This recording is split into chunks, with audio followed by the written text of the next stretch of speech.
Videogan waxaan rabaa in aan idinla wadaago sida aad u sameyn kartid slow motion adigoo isticmaalaya kamaradaada mobilkaaga iyo iPhone ama Android nooc doona ha ahaado. Waxaan iskula wadaagi doonaa muuqaalkan. السلام عليكم ورحمة الله تعالى وبركاته. دعوة صاحبيال isku soo laabasho wanaagsan meel kasta oo ka joogtaan taafaa dunida magacaygu Cabdi Slow motion waxa uu ku sahlayaa in aad soo jeedisid qofka dareenkiisa adigoo gelinaya muuqaalada cinematic ah. sidaas darteed slow motion sidoo kale waxa uu ku sahlayaa in aad u adeegsatid muuqaalada gaagaaban ee loo yaqaan short videos adigoo isticmaalaya TikTok, Instagram iyo meel kasta ama YouTube muuqaalada. Waana mid ka dhigaya muuqaaladaada kuwa leh heer sare oo korna u qaadaya marka koowaad aan ka bixiyo sharaxaad waa maxay slow motion iyo muxuu ka sameysmaa slow motion marka koowaad slow motion waa frames yar oo isku tagay frameskaas oo noqonaya sawirro la isku geeyay sakimo aad u yar oo ah ilma qabatay sakimadaas ay waxa isku bedelayaan video waxa ka soo dhaxbaxaya muuqaal ayaa ka soo dhaxbaxaya marka sakimo fara badan oo isku tagaan sawirro time frame ku ogolaanaya in aad muuqaaladaada u bedeshid slow motion sidoo kale time frame ayaan kugu ogolaanayn in aad muuqaaladaada aanad u bedeli karin slow motion waxa jira time frames u fudud badan sidoo kale waxa kamid ah 30 frames per second 420 frames per second 60 frames per second 120 frames per second 240 frames per second frameska aadka u fara badan dhammaantood kuma sahlayaan in aad ku sameyn kartid muuqaalado slow motion ah kaliya adigoo u ogolaanaya in aad ku sameyn kartid muuqaalo gaar ah aan frames gaar ah ayaa ku sahlay kaliya in aad ku sameyn kartid muuqaalkan ayaa isku eegi doonaa frameska ku ogolaan kara in aad ku sameyn kartid slow motion iyo kuwa aan ku ogolaan karin. Marka koowaad waxaa jira frameska ugu horeeya uguna badan ee aynu isticmaalno waa kan loo yaqaano standard 20 frames per second 3.9 frames per second waa kan aan ku duubayo muuqaalkeena waa kan standardka loona isticmaalo wax kasta oo markaas ah standard aan loo baahnayn in wax laga 4 frames per second waa kan standardka ee aad ku duubi kartid muuqaalada cinematic movies waa kan aan ku daawano sidoo kale waxa ku xiga 30 frames per second 30 frames per second waxa lagu duubaa sidoo kale ciyaaraha iyo waxyaabahaas ayaa lagu duuraa orodka waxyaabahaas haddaba su'aasha weydiinta mudan ayaa waxay noqonaysaa marka aad u baahan tahay in aad duubtid muuqaal slow motion ah time frame intee leeg ayaad u baahan tahay in aad ku duubtid muuqaalkaaga.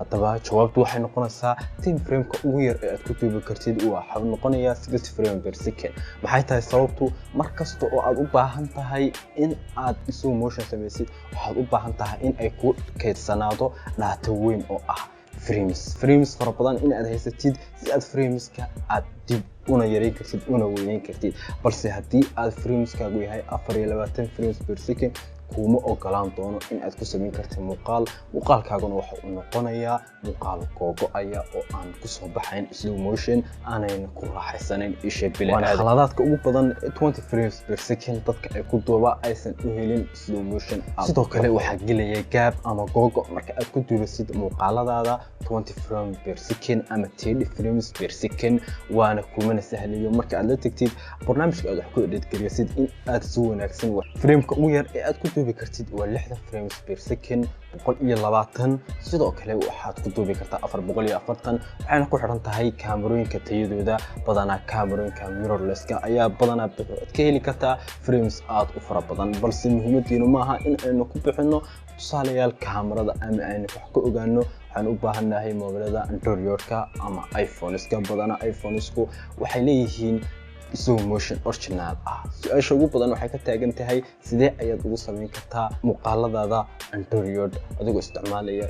haddaba haddii kaamiradaadu ay tahay 4K waxa uu kaliya ku siin karaa 180 slow motion ah in aad muuqaalkaaga dib ugu dhigi kartid slow motion. sidoo kale waxaan ka hadlaynaa kaamirada haddii aad kaamiradaadu tahay 1080p kuma ogolaan kartid in aad 1080p ku duubtid slow motion waxa uu ku siin karaa 700 ama 480. haddaba waxaa jira applications fara badan ama kaamirooyin badan oo aad ka heli kartid mobilkaaga kuwaas ayaan rabnaa in aan muuqaalkan ku sharaxno. sidoo kale waxaan kaloo rabaa in aan muuqaalkan idinkula wadaago marka aad sameynaysid slow motion oo aad isticmaalaysid ama muuqaalkii aad soo duubtay waxa loo baahan yahay in aad u qaybisid labo. haddii muuqaalkaaga uu ahaa 1 daqiiqo slow motionkiisu waxa uu noqon doonaa 2 daqiiqo waa in aad 2x aad ku diri kartid muuqaalkaaga. waxaan gudageli doonaa sida aad ugu samayn kartid computerka, sidoo kale waxaan gudageli doonaa sida aad ugu samayn kartid mobilkaaga Android-ka kaamirooyinka ugu wanaagsan aad ku duubi kartid. waxaas oo dhan ayaan rabaa in aan muuqaalkan idin kula wadaago.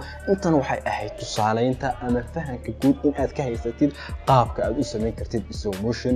bal xaggaas iyo kaamirada ayaan u gudbinaa, ama xaggaas iyo mobilada ama computerka ayaan u gudbinaa.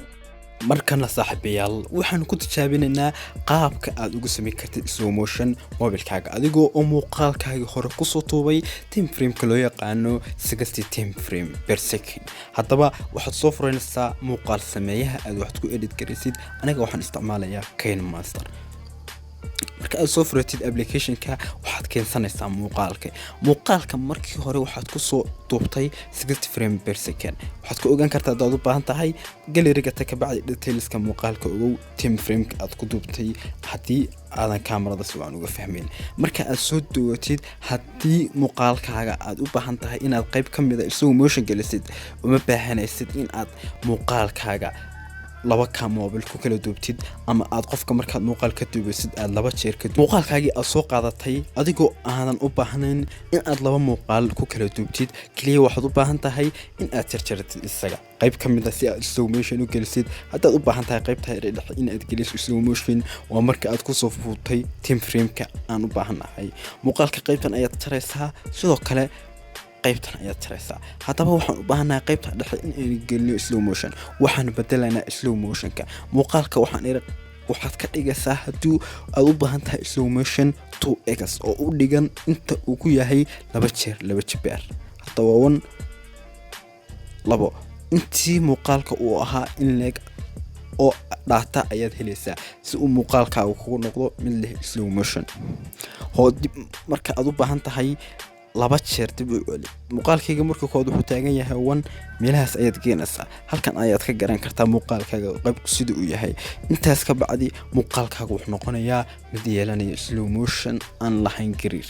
intaas ayaan kusoo gabagabeynayaa muuqaalkii aan kaga hadlayay dhanka mobilka. markana waxaan isla eeganaa qaabka ugu wanaagsan aad ugu samayn kartid computerkaaga. marka kuwa soo furo projectiga, haddii aad projectiga ka dhigan kartid frameska ka dhigo, ama haddii aad u deysid frame-ka uu ku yahay waa caadi. kaliya waxaad u baahan tahay in aad sequence-ga haddii aad soo hagaajisan kartid soo hagaajiso ku qor slow motion. okay waa iska simple. ka bacdi soo dooro videogan ayaan u baahanahay in aan ku samayno slow motion. videogan marka hore wuxuu yaalaa sidatan.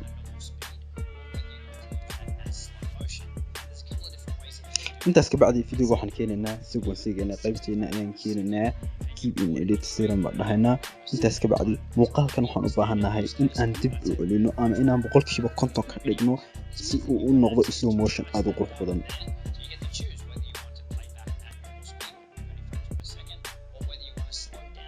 marka slow motion loo dhigo qaabkan ayuu u ekaanayaa. intaas ka bacdi ku dul dhufo qaybta right click, ka bacdi dooro speed and duration. intaas ka bacdi halka ku qor 50%. halka uu yahay 10 daqiiqo wuxuu isku bedelayaa 20 daqiiqo. waxayna noqonaysaa waxaan ku darayaa 20%. yacni intuu yahay in leeg ayaan ku darayaa sababtoo waxaan haystaa dhaato. ka bacdi tijaabi halka ugu qurux badan yahay, bal marka aan furiyo marka aan ku daro 20 sidaas ayuu u ekaanayaa.